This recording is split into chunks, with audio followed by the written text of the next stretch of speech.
예, 혹시 피고인 측에서는 이에 대한 반대 의견 있으면 추후에 서면이나 아니면 추후에 경판 기일에 진술하시고요. 다음으로 국무회의 심의권 침해 관련 직권남용 권리 행사 범행 부분 관련해서 확인하겠습니다.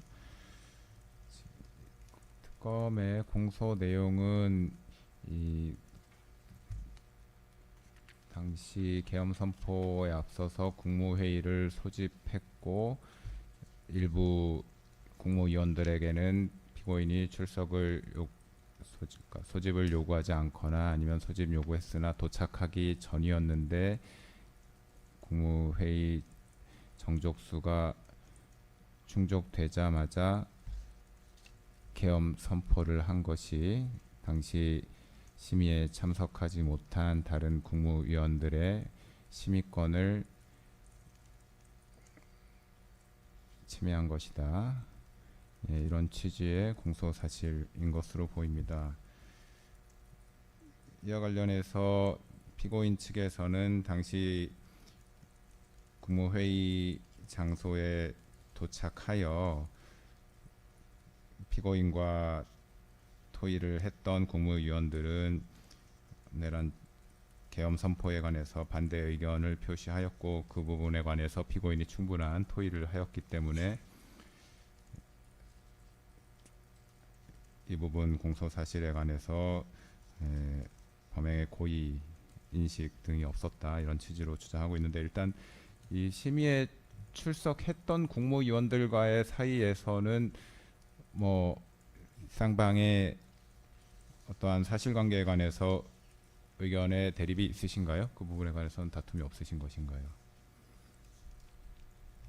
그 부분에 대해서도 향후 증거조사 과정을 통해서 실질적인 정상적인 국무회의 심의라고 볼 수 있는 그 실질이 없었다라는 점을 입증할 예정입니다. 그리고 그와 관련해서 아까 변호인께서 말씀하신 내용 중에 이 사건과 직접 관련되지 않아서 향후 증거조사 과정에서도 크게 쟁점이 되지 않을 것으로 보이는 좀 무관한 사실관계에 대해서 말씀하신 것이 있어서 거기에 대해서는 조금 바로잡을 필요가 있어서 말씀을 드리겠습니다.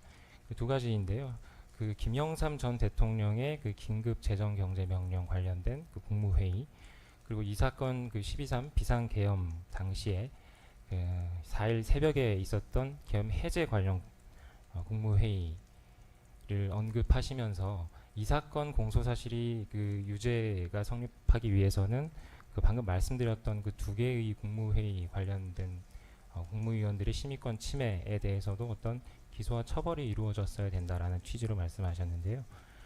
김영삼 전 대통령 사례 그리고 이 사건 계엄 해제 당시 국무회의에서는 어떤 국무회의 참석 대상자들에 대한 임의적인 선별 내지는 임의적인 지정이라는 것이 없었던 정상적인 소집 통보가 있었습니다. 특히 이 사건 해제 국무회의 관련해서는 평상시에 국무회의 소집 통보 절차에 간이한 방식으로 이용되는 어떤 국무위원들 모두가 참여하고 있는 단체 대화방 등을 이용해서 정상적인 소집 통보 절차가 이루어졌습니다. 따라서 어떤 국무위원이 참석할 권리를 제한했다라고 볼 수 있는 사안이 아니고요.